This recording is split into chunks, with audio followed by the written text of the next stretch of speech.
What's up, guys? It's Q&A time on November 27th, 2017.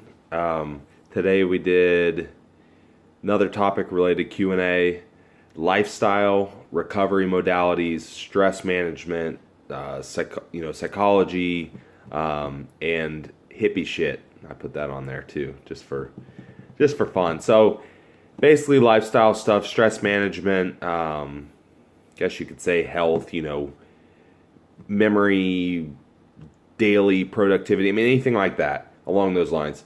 And I got some really good questions, so I'm pretty excited about this. All right. If someone is in a dieting phase, pushing pretty hard towards the end, and you notice their blood sugar increasing 100 plus fasted, would you assume that they're overtraining or that their SNS, which is sympathetic nervous system, is active too much? What would you do to fix it before coming out of a deficit and going into a growth phase? Okay, so yeah, it's most likely overtraining related or just stress, overall stress load. Obviously, there's systemic stress there because of the hard push towards the end of the calorie deficit. So that's stress. And if you have additional life stressors on top of it, then obviously it's compounding, and you may not feel, totally good, which could be stressful in and of itself. So, I mean, there's a lot of things that could contribute to the overall stress load, but in general, yeah, that's probably what is. Cortisol goes up, and typically when cortisol goes up, blood glucose levels are, blood sugar is going to be released, and it's a stress response, which is okay if you're in a training session or something like that. If your liver releases some glucose, that's not really a big deal. It's just when cortisol levels are up chronically, and then obviously your blood sugar is going to be high on a regular basis.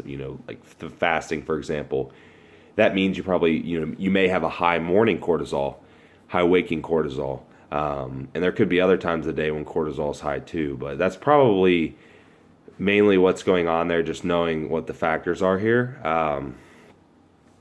So yeah, I mean, it is nervous system related too, in the sense that you're over, that's kind of where the overtraining is. But fixing it, if you're at the end of a deficit, I would say, I mean, the biggest thing there is just retaining muscle tissue.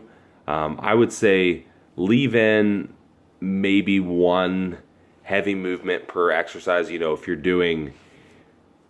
it's a chest workout, leave in a heavy dumbbell press or a bench press or something that you can maintain a relatively good amount of weight on, that will help make sure you're holding that heavy weight in your hands in that workout, and you're getting stimulation that way, so you can move on to less strenuous, lower RPEs from there.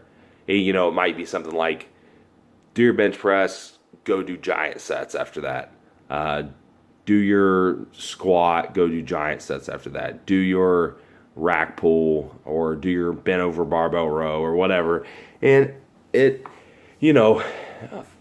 not like you're going to be able to do a ton of it, but you're still having that heavy weight in your hands, you're maintaining the weight, and then you can go do everything else sub-maximal beyond that point. It shouldn't be super taxing. You'll get some metabolic benefit from it, from the little bit quicker pace. Yeah, it's not fancy. It's not a ton of heavy work. But if you're right at the end of a phase, I mean, you're not really going to lose a lot of tissue at that point. Now, if it's like, and when I hear end of the phase, I'm thinking a couple weeks, maybe. In that case, I don't see anything wrong with it. Now, if it's like, you have 4 to 6 weeks left, then you might want to reevaluate and do a small reset for a few days. Reset for a few days, take out the training and the cardio, or at least training for a few days, and let that reset, let cortisol levels come back down. But it kind of depends on time frame. And then also anything you can implement in there for stress reduction is obviously good. And I'll talk about that more on a couple of the other questions. Okay. In your experiments with PNS activations, parasympathetic nervous system, activation modalities, what have been your favorites that you have kept in your regular programming? You know, really, when you're activating parasympathetic nervous system, one of the main things is just relaxing. I mean, that's really what it is at the end of the day. Sympathetic is going to be your fight or flight. You don't want that activated all the time, obviously. It's taxing on the nervous system. Your parasympathetics is going to be the calming, more the calming end of things, and relaxing. I mean, that's just it. And it might not be necessarily like relaxing, like sitting on your couch, relaxing, kicking your feet up. That could be, but if you need a modality, something that's going to do it quickly in a shorter period of time, that's more practical than you just sitting around all day. Stuff like soft belly breathing, meditation, you can do by yourself. You can do guided stuff off your phone. Sit your phone over to the side, do a YouTube guided meditation, stuff like that. So like with the soft belly breathing is really versatile too, because you can literally go in a room, shut the lights off, and lay on your back on the floor, do the soft belly breathing, and you can. I know it sounds kind of cheesy, but you can really almost feel the vagus nerve starting to activate and work, and I can kind of feel it in my fingers and my toes and the end of my extremities. So that's something I like to do, and if you're really wound before bed, that's a good time. That's a good time to do it, and you can help drift off into sleep there a little bit better. But soft belly breathing is probably my favorite. It's free, super easy. You can do it anytime you need. Kind of an as needed thing. You need to be aware of how you feel. You need to be conscious, and you need to be present at all times, and realize when you need these things, even if it takes you 30 seconds to do it. It's the fact that you have to catch it and see, when you actually need it. So that's probably my favorite. And then, there's more extensive stuff like flotation therapy, for example. I do that one. That works really well, but you obviously can't do that every day. I mean, you might be able to, but I don't have that luxury. Okay. Stress management when dealing with clients, high stress. What is the best OTC product for balance of cortisol and anxiety?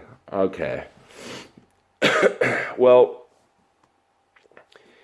anxiety, I mean, he mentions GABA, theanine, things like that. Yeah, increasing GABA is usually pretty good in terms of anxiety. I would normally tell people to use it more on an as-needed basis. Some people that are chronically stressed, you might have to use it on a more regular basis, at least at first, till you can manage whatever the actual life stressor is, till you get that under control, and then maybe go back to a more as-needed basis. But yeah, theanine works well. There's nothing wrong with using that. One thing with theanine, you need to take it without food, and I always tell people this when I have them use it. It works a lot better without food. 100 milligrams is normally enough to feel some effect, kind of take the edge off. 200 is a little bit stronger. The 200 to 300 range is more for either like anxiety, really high anxiety situations, or even sleep. Not necessarily putting you to sleep, but relaxing you enough and getting that racing mind to kind of slow down before sleep. Okay. They mentioned 5-HTP too. So that's, serotonin production. That absolutely helps. If you're in a really bad mood all the time, serotonin's normally more of depressive versus anxiety if you're lacking serotonin. So you can, assuming you can tell the difference, then, some 5-HTP might help. Dosing is kind of similar to theanine. 100 milligrams is normally enough to have some effect, and then you can go up from there, maybe 300 or 400 max. Cortisol, a lot of the time it's just life stressors you need to get under control, really, for the most part. Adaptogenic herbs can help. Ashwagandha, rhodiola, relora, stuff like that. I mean, that's all useful in managing. The main thing is you might not be directly lowering cortisol, maybe to a small extent, but you're managing stress response. And that's the thing that's going to stop frequent cortisol production and really high cortisol, bursts. Because you need cortisol production. You need that. You need that to train. You need that for alertness, but you don't want it chronically. So you need to control those situations. I mean, there's other stuff out there like phosphatidylserine that it has some research behind it. A lot of the research, at least from what I've seen, is kind of on the bovine form. A lot of the stuff out there now is soy form. It seems to still work. I mean, it seems to work in a high enough dose, so that could have some efficacy. But again, managing stress response. Okay, what are the key books a person needs to look into reading to set their mind in the lifestyle of success? I'm not a big book reader. I'll be honest, right out of the gate. I don't really read books because I just don't have. Honestly, I just don't have time. I'm not really like a super big fan of reading books anyhow, but I just don't have time to sit and read books. That's just it. So there are a couple books that I do like. One that I read that I got all the way through was The Power of Now. Thought that was a really good book. That helped me through some pretty rough times. Being present in the moment, focusing on what's important, forming perspective, things like that. Not worrying about the past, not worrying about the future. The only time is now, et cetera, et cetera. That was a really good book. Pretty renowned, world-renowned book. I think it's pretty easy to find that one online. Let's see. Another thing to do some reading on too, and this isn't really a book, but there's articles and stuff, is I call it, and that's what they call it in the articles, ant therapy, automatic negative thoughts. And I talk to clients about this sometimes. So, halting those automatic negative thoughts that we typically get towards situations, that's kind of how people are wired from what I've found. That's kind of the response to a lot of situations. When we really step back and think about it, is it negative? Is it really that big of a deal? Will it matter 5-10 minutes from now? And if it does, can we solve it relatively easy? Like, is it going to really impact my life? Am I going to be able to fix this? Think about it, analyze, and then respond rather than just responding out of emotion. So that's a couple things to kind of brush up on. I was recently recommended to take Phenibut after hard evening sessions to help wind down and get good quality sleep as well as mood enhancement. I fell asleep. I am yet to try it. What's your opinion on that supplement? Any use for bodybuilding purposes? Okay, so Phenibut mainly acts on GABA, raising GABA levels. It's said to feel a lot like a benzo drug or alcohol. I've not used either, so I don't really know what either of them feels like, but I have used Phenibut, so I do know what that feels like. And it can be very strong. My issue with Phenibut for a lot of people is it is addictive, and it does have some nasty withdrawal symptoms. And the addiction part is mainly because you build up a tolerance to it really quickly, and it is, and you want to use more. So if you're not conscious of that and you're not controlling that, then a lot of time people end up addicted, and then if they do come off, they have a really hard time. So be leery of it in that regard.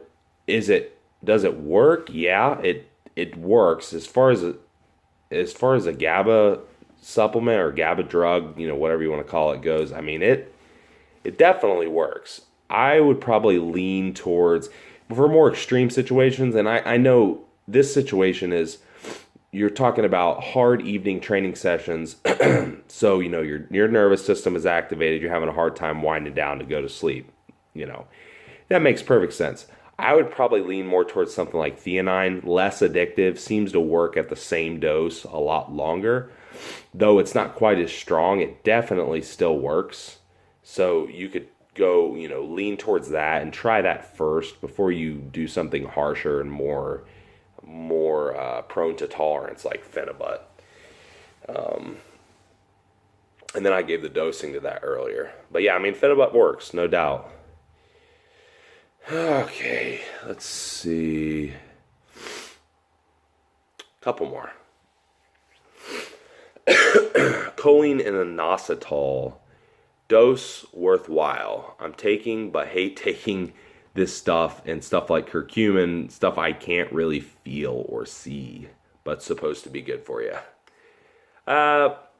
Well, I mean, that's with most health supplements. So, I mean, a lot of the stuff you're not really going to feel necessarily, but, you look at things like blood work, depending on what it is, obviously. Blood work, little cues here and there, like curcumin, for example. There are things you can feel if you're really paying attention, if you're using it for inflammation, stuff like that. You can normally notice signs of inflammation going down in certain areas, little nagging things here and there. But, it's not like a stimulant, you're not going to feel it in that regard. It's not an anabolic. You're not going to get huge from it or have any cosmetic effects, really. Excuse me. Choline and Inositol, I mean, they do a few things. They have some metabolic properties, cognitive properties.